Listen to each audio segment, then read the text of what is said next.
The silence was the cruelest sound. It followed the single, clipped word, "No," and filled the small, sun-bleached church until it was a physical pressure against Alara's skin. The air, once thick with the scent of pine polish and the wilting wild roses clutched in her hands, now tasted of ash. Every eye in the cramped pews was a needle, stitching her into a tapestry of public shame. Richard, the man who had courted her for 6 months with bashful smiles and promises of a respectable life, stood pale and trembling, his gaze fixed on the floorboards as if they held the scripture for his cowardice. He wouldn't look at her. He had rendered her a ghost at her own wedding. Her world, once a small but neatly defined map, had shrunk to this single, suffocating room. The borrowed lace of her dress, a thing of pride that morning, now felt like a shroud. Her father, a man whose pride was as brittle as old lumber, made a low, guttural sound of fury and humiliation. Whispers began to slither through the stillness, venomous and quick. Pariah, a spurned woman, damaged. The words coiled in the air, seeking purchase. Fear, cold and absolute, washed over her, leaving her hollowed out, a vessel for nothing but despair. She could feel the future collapsing, the path ahead not a road but a cliff's edge. Then, a different sound cut through the rising murmur. The scuff of a boot heel on the dusty floorboards at the very back of the church. It was a deliberate, unhurried sound, devoid of the frantic energy that now consumed the room. Heads turned. Alara, unable to move, could only listen as the steady, rhythmic footfalls approached.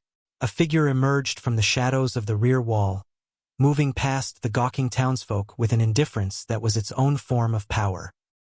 He was a stranger to her, a man who belonged more to the vast, unforgiving plains outside than to this place of stifling judgment.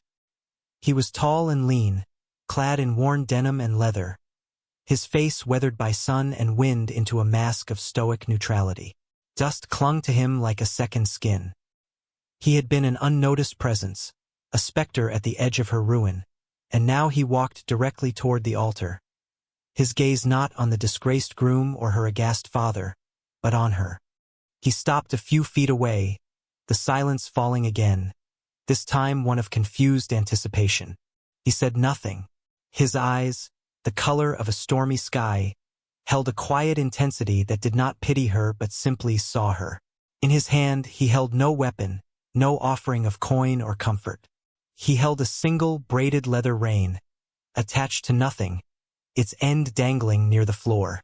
He lifted it slightly, a silent, profound question. It was not a promise of love or a life of ease. It was an offer of distance, of west, of a way out. Alara looked from the rein to his unreadable face, then back at the suffocating cage of her life. She dropped the wilting roses. With a steadying breath that was the first true thing she had done all day, she took a single step forward and placed her hand over his, her fingers closing around the worn leather. The ride out of Harmony Creek was a blur of hostile glares and gaping mouths. Alara sat astride a sturdy mare, the twin to the man's own mount, her borrowed wedding dress already snagging on the saddle horn. She did not look back. To look back was to invite the shame to follow, to give it a trail to scent. The man, whose name she still did not know, rode just ahead, his posture unwavering, his presence a silent shield against the town's judgment. He had spoken only once since she'd taken the rein. As she'd gathered her skirts to mount the horse, her hands shaking, he'd simply said, "Hold tight." It was not a comfort. It was an instruction. The first days were a lesson in a new kind of silence. Not the crushing, judgmental quiet of the church, but the vast, breathing silence of the plains. It was filled with the sigh of the wind through tall grasses, the cry of a lone hawk, and the steady, rhythmic beat of 4 hooves on dry earth. They did not speak. There seemed no need for words were what had undone her world.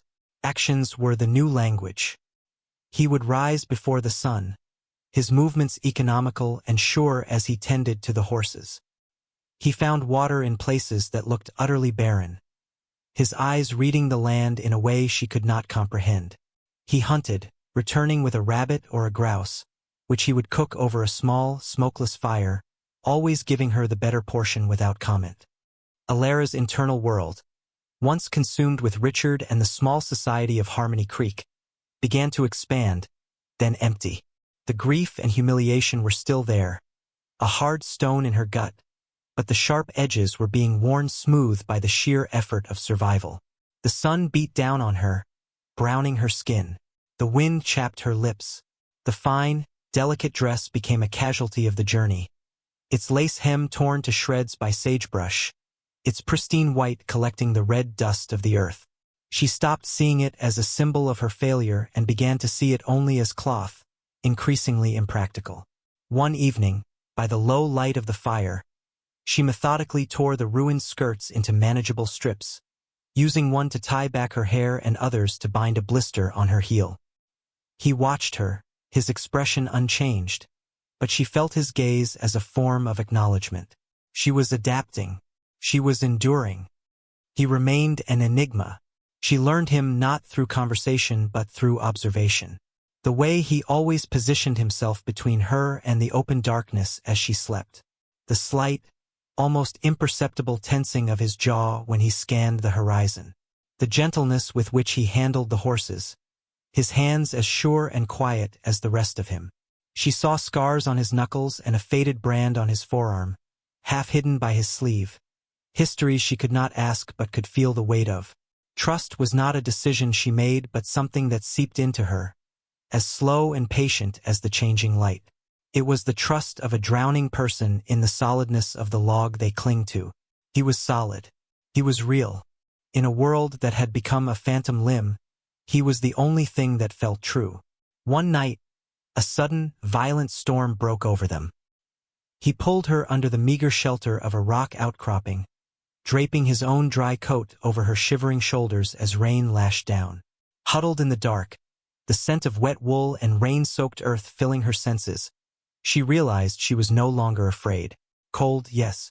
Exhausted, certainly.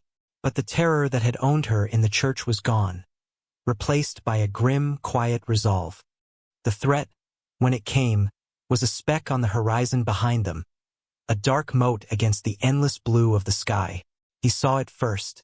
Alara was refilling their canteens at a sluggish creek when she saw his entire body go still. He stood motionless for a full minute, a sentinel carved from the landscape, his eyes narrowed on their back trail. He did not need to speak. The tension that radiated from him was a language she now understood perfectly. Danger. He turned to her, his face grim. We ride. Now. The pace became relentless. They pushed the horses, forgoing rest, eating dried meat in the saddle. The vast, open land that had begun to feel like freedom now felt exposed, a stage with no curtain to hide behind. The speck grew larger over the next 2 days, resolving into a single rider, a man who rode with Avengian-fueled urgency. Alara knew, with a certainty that chilled her to the bone, who it was. Richard was too weak, too broken by his own public failure. This had to be his brother, Caleb, a man who possessed all of Richard's entitlement but none of his cowardice. A man who saw her not as a spurned woman, but as a slight against his family's name, a piece of property that had dared to flee. They made camp late the second night in a tight draw, the horses hidden and weary. The fire was kept dangerously small, a fistful of embers against a looming dark. The air was thick with unspoken dread. He will not stop, she said, her voice rough from disuse. It was the first time she had initiated a conversation about anything other than immediate need. The man, Silas, she had finally heard a passing trapper call him a week prior, looked at her across the flames. The firelight carved deep shadows into the planes of his face. No, he agreed. His voice was a low rumble. I will not go back, she stated. It was not a plea. It was a vow, a declaration of a self she was only just beginning to claim. He simply nodded, his eyes holding hers. In their depths, she saw not reassurance, but a shared reality. He understood. The pursuit was not just for her. It was for him, too, the outsider who had interfered. Caleb found them just after dawn. He came upon them suddenly, his horse churning up dust as he crested the lip of the draw, a rifle held loosely across his saddle. His face was a mask of smug cruelty. "Well, well," he drawled, his eyes sweeping over their camp before settling on Alara with possessive contempt. "Took you long enough to run out of land, runaway bride. The family wants its honor back. And you," he sneered, turning his gaze to Silas, "you will pay for stealing what isn't yours." Silas rose slowly, placing himself between Alara and Caleb. He moved with a liquid grace that held no wasted motion. "She's not property," he said, his voice flat and cold as river stone. "She is what I say she is," Caleb spat, raising the rifle. But in that instant Alara moved. The woman who had frozen in the church was gone, burned away by the sun and the wind and the will to survive. She was not a victim to be fought over. With a surge of cold fire, she grabbed the heavy iron skillet from beside the embers. As Caleb's attention was fixed on Silas, she lunged, swinging the pan with all the force of her newfound resolve. The heavy iron connected with the back of Caleb's head with a sickening thud. He grunted, stunned, his shot going wild into the sky as he slumped forward in his saddle. Before he could recover, Silas was on him, pulling him from the horse, disarming him with brutal efficiency. The confrontation was over in seconds. It was swift, violent, and decisive.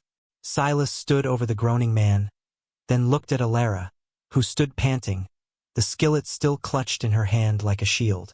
Her heart hammered against her ribs, not with fear, but with a fierce, triumphant power. She had not been rescued. She had fought. In the ringing silence that followed, Caleb lay bound and moaning on the ground. The rising sun cast long shadows across the draw, painting the scene in hues of gold and blood. Silas checked her with his eyes first, a quick, sweeping glance for injury. Then he took a step toward her and gently took the heavy skillet from her hands, his fingers brushing hers. The brief contact was electric, a current of unspoken acknowledgement passing between them. He looked from her face, streaked with dust and resolve, to the bound man on the ground, and a new understanding settled in the space between them. He had offered her a rein, an escape, but she had just seized it for herself. They left Caleb tied securely for whatever justice the territory might dispense, taking his horse and rifle. As they rode away, the sun climbing higher, the landscape felt different. It was no longer a place of hiding, but a place of promise. The vastness was not empty. It was open, full of possibility. Alara rode beside Silas, not behind him. The tattered remains of her wedding dress felt less like a ruin and more like a banner, a testament to the journey that had unmade and then remade her. She thought of the woman in the church, a creature of lace and fear, defined entirely by the word of a man. That woman was a stranger to her now, a ghost left behind in a dusty town. The woman she was now knew the feel of a horse beneath her, the taste of clean water after a day of thirst, and the weight of a weapon in her own hand. Her worth was not something to be given or taken by a man at an altar. It was forged here, in the silence and the sun, in the heart of the unforgiving land that had become her sanctuary.